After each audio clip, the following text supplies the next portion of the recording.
Most house flippers fail because they overestimate the resale value, underestimate the rehab cost and timelines that go into a single flip. Beginners always think that they can beat the market and the clock and find a great contractor in the get-go. But they don't realize that a lot of things can go wrong and cost them thousands of dollars. In this video, I'm not only going to review the brutal truth, but will also show you how to set the right expectations and avoid these pitfalls. When I was doing my first flip about 9 years ago, I was really naive.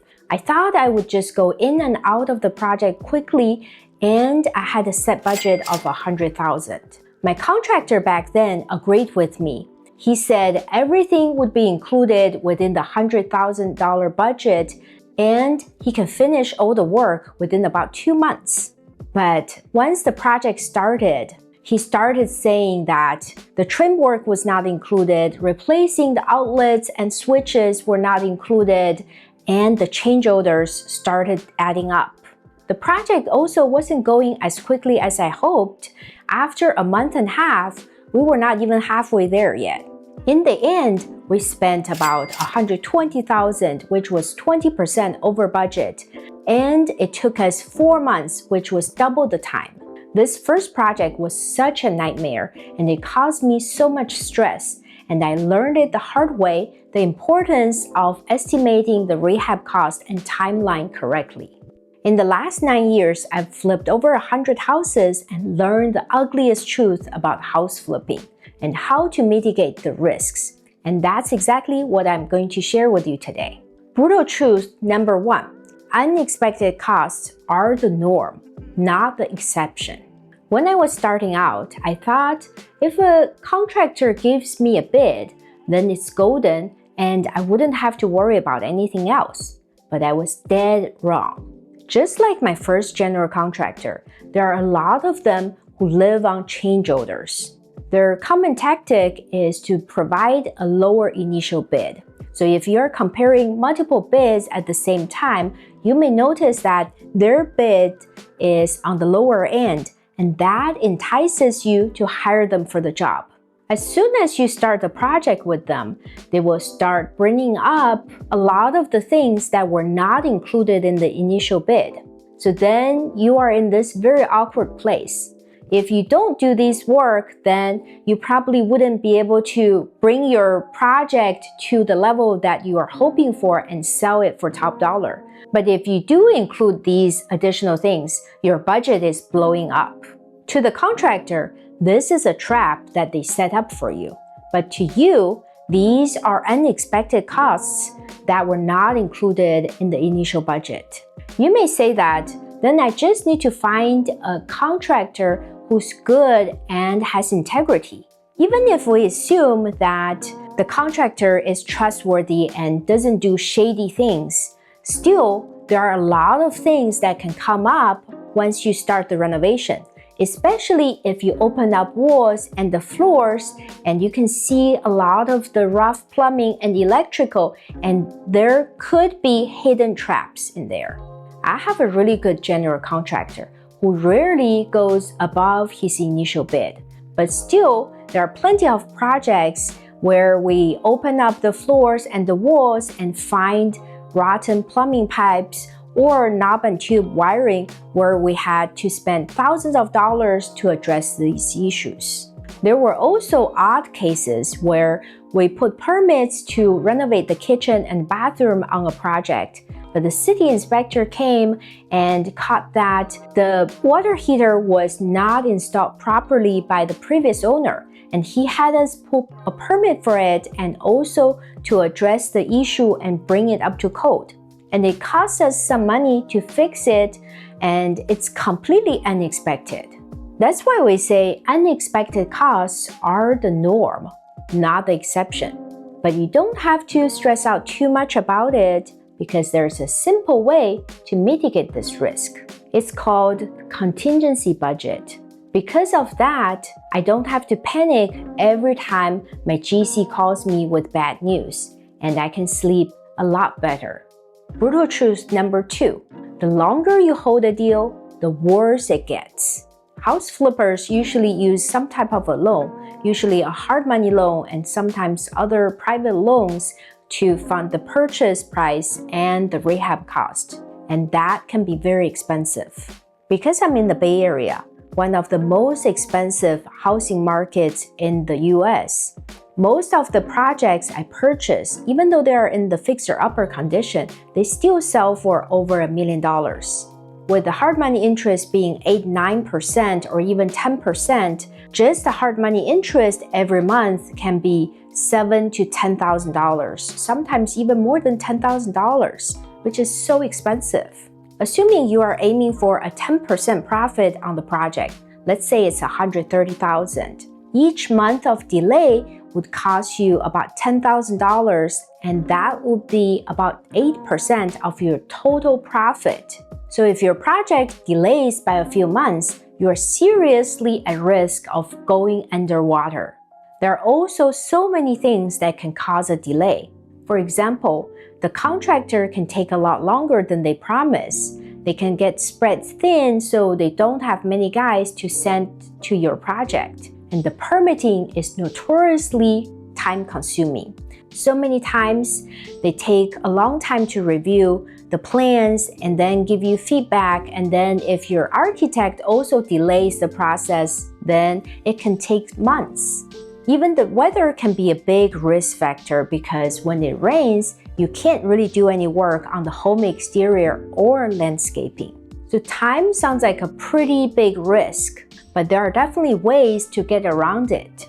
For example, you want to get started before you even own the house. As soon as you get in contract on a property, you want to decide on the scope of work and select the contractor so that they can get ready and start work on day one of your ownership. You can also get started on the permitting process. So you may want to start on the architectural plans and also have all the supporting documents ready. So as soon as you own the property, you can start the permitting process. Another trick is to add a buffer to your timeline and incorporate it into your deal analysis. If you are budgeting 3 months to finish the renovation and another month and a half to market and sell the property, that's a total of 4.5 months. But you don't want to use that exact number in your deal analysis because if something unexpected happens, it's going to eat into your profit.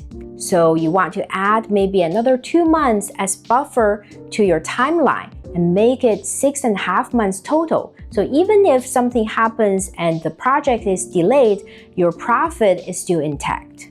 Speaking of deal analysis, I always plug all the numbers into my deal analyzer.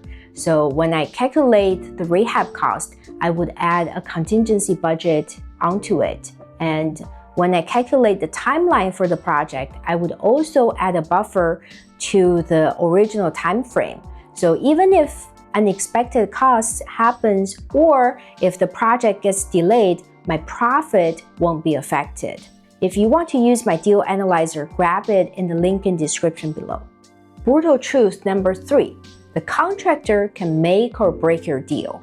Going back to my first flip, a big reason that the project was so stressful and the budget went over, the timeline also went over, was because I had a bad contractor. We said that his trick was to provide a lower bid and then live on change orders. But there are a lot of other ways a contractor can trick you and cause issues. Another common scheme is a contractor would take on too many projects at one time and they are spread so thin, but they take the deposit and start the work, so it makes it hard for you to fire them. And they would delay the project for a long time, but you just don't have any recourse. An extreme case is some contractor would take the deposit and run away and never do any work. This sounds really scary. So how can you mitigate the contractor risk? I would highly rely on referrals. You could start from your friends and family and ask if anybody has done any renovation work recently. And you can also ask real estate agents because they usually work with a lot of general contractors to help their clients put the house on the market. You can also ask other investors to see if they have any recommendations. Another thing is you want to prepare a contractor as little as possible because the more money you pay them, the less leverage you have. And contracting work is usually paid after the work is done. So if a contractor is asking for a big upfront payment, that's a red flag. Brutal truth number 4, over-improving kills the deal. This is especially tricky for beginners because when you are flipping a house for the first time, it's really common to renovate it as if you are going to move in soon. I made this mistake when I was renovating my first flip because it was my first serious renovation and I had all these dreams about renovating my dream house and I was applying it to my first flip, which was a big mistake. For a house flip to work, every renovation dollar that you put in needs to yield more than the cost. My rule of thumb nowadays is for every dollar that I use to renovate the house, I want to have $2 in return on the sale price. But if you're renovating a house flip like a dream home, you unavoidably make the over-improving mistake. When determining the scope of work of a house flip, the most important thing is to understand the price point and the target buyers. You need to put yourself in the buyer's shoes and understand whether the renovation will make the house more appealing to the buyers and make them be willing to spend more money on the house. To give you an example, if you're renovating an entry-level home, you probably don't need to put in high-end appliances like Thermador or Miele, because if a buyer is comparing two houses, they probably don't want to spend $50,000 to $100,000 extra just because the appliances of this one house are of higher end. If you truly understand what matters the most to your target buyers, it can really help you decide on the scope of work and the materials to choose for your flip. Brutal truth number 5, the market can shift anytime. House flipping would be a whole lot easier if the market just stays the same all the time, but that's not the case at all.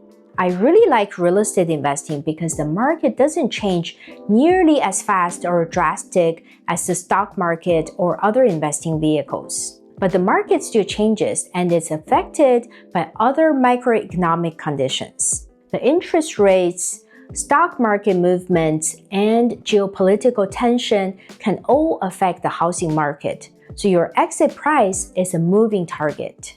This is probably the one thing that scares beginners the most. Even when I was starting out, I was so worried that the market would shift in the wrong direction and it could wipe out all of my profits and some equity too. This is definitely a valid concern, but I don't think it should prevent you from flipping houses, and it definitely didn't prevent me from flipping over 100 projects. Because you can make money in any market, you just have to know how to do it right. Doing it right means mitigating the risk correctly, and I'm going to show you how I mitigate the market risk. Every time I underwrite a deal, I always have the worst case scenario in mind. If I think that I'm going to hold a project for 4 to 5 months, I would assign a worst case scenario market drop percentage to this time frame. Let's say it's 10 to 15%. Then when I underwrite the deal, I would have at least 10 to 15% margin in the deal analysis so that even if the worst case scenario happens, I can still at least break even. Because the real estate market is not as volatile as the stock market, we usually don't see big shifts for more than 20%. And because of that, if you underwrite with the worst case scenario in mind, you can usually protect your profit pretty well. So now you've heard the brutal truth about house flipping and how to mitigate the risks. In this next video, I'm going to share how much money you need to flip houses. I'll see you there.